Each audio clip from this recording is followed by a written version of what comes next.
Now here's one about a really small company. They're in the Bay Area. They're actually in Redwood City.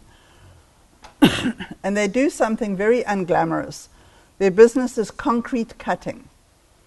So when I first spoke to them and I said, you know, we need to find the story in your company, they just went, don't be ridiculous. We cut holes in walls. That's the story. How glamorous can this be? Who would be interested? Who would want to ever write about us? Nobody talks about other than they call us because we cut a hole in the wall. That's it. So we just started looking and talking to their customers and asking the people in the company and what kind of jobs have you done? And oh, that was interesting one. And what else did you do? And what else did you do? And the underlying theme that I heard from their suppliers, their customers, the people who work there, is that this man who owns this business is an artist. And he is. He actually has his own art studio and he does sculpture. But within the business, they regard him also as an artist, that he will do things that nobody else will do. And when you have an incredibly difficult job, call this man, he will figure it out, and somehow he will find a way to do this work. And he'll do it in an amazing and wonderful way. And one of the things that they did was they did the seismic retrofitting for this old original quad at Stanford University. And he had to make a completely new drilling tool to do this. These are sandstone buildings. They can crumble pretty easily. They took all these little stones that you see on there. They had to take them off one by one and label them, number them, and keep them, and then drill down the center of those columns, put all the rebar and the concrete in there, and then they had to put all those little stones back again afterwards. And when you walk through there, you have no idea that it was ever touched. And I spoke to the company that hired him to do this, and they said, oh, we never would have considered anybody else. He's the only person that could have done this because he is an artist. And so you hear this story over and over again in all the things that he's done. And when we started creating stories around this, suddenly there was all kinds of interest from the media. They loved this story. There was another story where he cut off a balcony on one of the high rises in San Francisco on the penthouse because this balcony wall was blocking the view of the owner of the Golden Gate Bridge. And nobody else would take it down. He went and did it. That was in the lifestyle pages of the San Francisco Chronicle because it was just such an interesting story. Here's a local one. Floor is a Chicago company. They do really beautiful homes and carpets. They make these carpets, but they do it in such a way that it's all recyclable and it's to do with sustainability and the green movement. So there was a whole story in that. This one is an online. They're a lingerie company. They sell online. They did a lot of research into the manufacture of sports bras and whether they actually work or not. And then we created a story around that, and we interviewed a woman from England who had done some research. And this then became that there is, in fact, a real medical issue around this.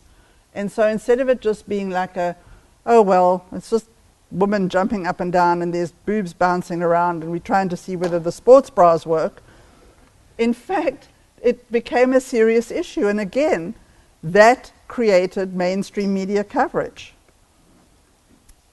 But one of the things you have to be sure of is that when you decide on a story, it has to be a genuine and authentic story. The ones that have ended up with egg on everybody's face have been the ones that haven't been really true. We had the story with Walmart about people who were in their RV and they were going across America and they were stopping at all the Walmart stores because that part is true. You can park your RV in a Walmart parking lot. They do allow that. But this big story that got so much coverage, Walmarting across America, in the end, ended up that these people had been hired by the PR company and it wasn't a genuine story. So you have to figure out what is the story in your company. You can do this review process and look through all the conversations that are online and look for the type of stories. And once you find the story, you do have to refine it and make sure that you have an easily repeatable story. That people will say, yes, that is the story. And every time somebody comes in and they have an experience, it's possible that they could then have their own story that they could tell, but it's still going to be around that, like the guy with the concrete cutting. Each person that he does something for is telling their story, but somewhere in there is this, wow, this guy was so amazing, he did something no one else was willing to do, and he did it in such an incredible way. And you want to start listening for the story. So if you hear that coming from your customers and from your employees and your suppliers, you're going to hear bits and pieces of the story. That's how we often find stories, is we hear the same thing over and over again. Or if you're listening online, you're going to hear it in the reviews and the online conversations. Then you want to make sure that you are incorporating that story in all of your content. We know that in terms of search, content is a really, really important factor. So you should be creating content across all these different digital buckets. Now that you have universal search, you need to have images and videos and text and blog posts and RSS feeds should all be out there with your content. But when you start to create your content, you should be creating it around your brand story, because that's what's going to be memorable. That's what's going to resonate with your brand advocates. They will be wanting to pass that on. So tie your creative to the story. Then you're going to figure out how can you amplify the story. The story is no good to you if it's only in your business, if it's only on your website. This is where something like blogging and RSS feeds and talking to other bloggers and getting involved in social media, like you were saying, that you become a fan and suddenly all these other hundreds of people know about it. So that's where you want to start finding your brand advocates online and let them amplify the story. There are lots of ways to do it.